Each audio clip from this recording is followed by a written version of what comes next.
मैं टीचमेंट पर online classes क्यों लेती हूँ? भला क्यों ना लूं?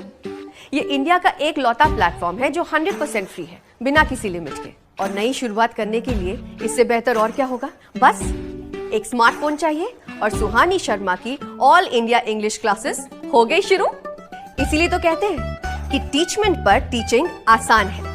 तो आज ही डाउनलोड करें टीचमेंट, इंडिया का नंबर 1 टीचिंग ऐप। हेलो दोस्तों, welcome to my YouTube channel. मेरे यूट्यूब चैनल पे आप लोगों का स्वागत है। पंचायत सहायक संघ उत्तर प्रदेश का गठन हो चुका है। अगर आप इसमें शामिल नहीं हुए हैं तो लिंक आपको डिस्क्रिप्शन में मिल जाएगा। चाहे व्हाट्सएप, चाहे टेलीग्राम, चाहे ट्विटर, किसी भी माध्यम से आपसे जुड़ सकते हैं। यह जो संगठन है आपके जॉब को अस्थायी करने के लिए और आपकी सैलरी बढ़ाने के लिए हाईकोर्ट तक या सरकार तक अपनी बातों को ले जा करके रखेगा। चलिए वीडियो को स्टार्ट करते हैं, मेन मुद्दे पर आते हैं। आप जानते हैं इस भर्ती में बहुत से केस हुए, बहुत से याचिकाकर्ता हाईकोर्ट में रिट भी डाले, सबकी अलग डेट में सुनवाई भी हुई, लेकिन किसी का भी फैसला इतना ज़्यादा असरदार नहीं रहा कि सभी राज्यों में सभी ज़िलों में लागू हो सके।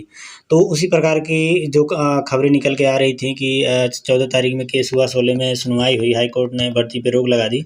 बहुत सारे अफवाह उस समय उड़ रहे थे, लेकिन इसका कोई मेन मुद्दा था नहीं कि हाईकोर्ट इस भर्ती को रोक दे, क्योंकि इसमें कोई भी इसी प्रकार की गड़बड़ी नहीं मिली कि रोका जाए या फिर इस पे स्टे लगाया जाए। तो हाईकोर्ट ने जो सरकार था उसको 2 सप्ताह का समय दिया था और 2 सप्ताह का लगभग समय भी पूरा हो गया है आपका, और 13 तारीख को उसकी सुनवाई है। तो 13 तारीख की जो सुनवाई है उसमें क्या फ़ैसला निकल के आ सकता है? आप जानते हैं जो सरकार के द्वारा भर्ती दी जाती हैं तो हाईकोर्ट का जो फ़ैसला होता है अधिकतर सरकार के पक्ष में ही जाता है, अभ्यर्थियों के पक्ष में कम ही आता है। अब इस चीज़ को जानते हैं। तो जो याचिकाकर्ता हैं, जो शिकायत करता हैं, अगर हाईकोर्ट का फैसला इन लोगों के पक्ष में आता है तो मात्र उन जिलों में आवेदन दोबारा मांगे जा सकते हैं। उन जिलों की बात हम न करके हम डायरेक्ट ये कहें कि उस ब्लॉक के सिर्फ उसी गाँव की आवेदन दोबारा जा कर के करवाया जा सकता है जहाँ पे धांधली हुई है।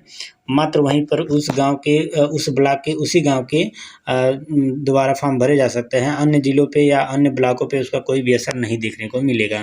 ठीक है, अब फैसला किसके पक्ष में आएगा इसकी बात हम कर लेते हैं। तो आप इस चीज़ को अब याद रखें हमेशा कि जो फैसला होगा अब हमेशा आप लोगों के ही पक्ष में आएगा। 99% अगर कहा जाए तो 99% जो कोर्ट का फैसला है आप लोगों के पक्ष में आएगा। और जो भर्ती सामान्य तरीके से जिस स्पीड से चल रही है इसी स्पीड से चलती रहेगी। आप लोगों का जल्दी ज्वाइनिंग हो जाएगा और आप लोगों की ट्रेनिंग भी स्टार्ट कर दी जाएगी। अब क्या दोबारा आवेदन होगा? तो हमने पहले इसको स्पष्ट कर दिया है कि आवेदन जो है दोबारा किसी भी सूरत में नहीं होगा। ठीक है, अगर याचिकाकर्ता के पक्ष में हाईकोर्ट का फैसला जाता है तो मात्र उस जिले के, उस ब्लॉक के, उस गांव का ही आवेदन दोबारा मांगा जा सकता है। अन्य जिले या अन्य ब्लॉक या अन्य गांव पे उसका कोई भी असर नहीं देखने को मिलेगा। ठीक है, तो किसी भी अफवाह में ना रहें कि भर्ती पे रोक होगा। इसके अलावा बहुत से कमेंट हैं, 20 से 25 कमेंट आज के डेट में आए हैं। सभी लोगों ने पूछा सर कंप्यूटर डिग्री का क्या होगा? तो हमेशा इस चीज़ को हमने बताया है कि कंप्यूटर डिग्री पे आधारित कोई केस ही नहीं हुआ है हाई कोर्ट में जो इस पे फैसला देगी। तो कंप्यूटर डिग्री को आप भूल जाइए। कंप्यूटर डिग्री का कोई महत्व इस भर्ती में नहीं देखने को आपको मिलेगा। इसके अलावा जो डॉक्यूमेंट वेरिफिकेशन का जो स्टेप है, आप जानते हैं डॉक्यूमेंट वेरिफिकेशन में जो भी डॉक्यूमेंट लगने हैं, हाई स्कूल, इंटर, जाति हो जाएगा, कास्ट सर्टिफिकेट, डोमिसाइल यानी निवास हो जाएगा आपका, राशन कार्ड, आधार कार्ड। इसके अलावा आप नोटरी भी आपको बनवानी है, नोटरी बनवा लीजिएगा, चरित्र प्रमाण पत्र, ये सभी डॉक्यूमेंट्स आप तैयार रखें। नोटरी अगर नहीं बनवाए हैं तो नोटरी आप ज़रूर बनवा लें। अगर आपसे नोटरी नहीं मांगा जाता है तो जिस दिन आप ज्वाइन करने जाएंगे उसी दिन आपसे नोटरी मांगा जा सकता है। ठीक है, तो नोटरी आप ज़रूर बनवा लें।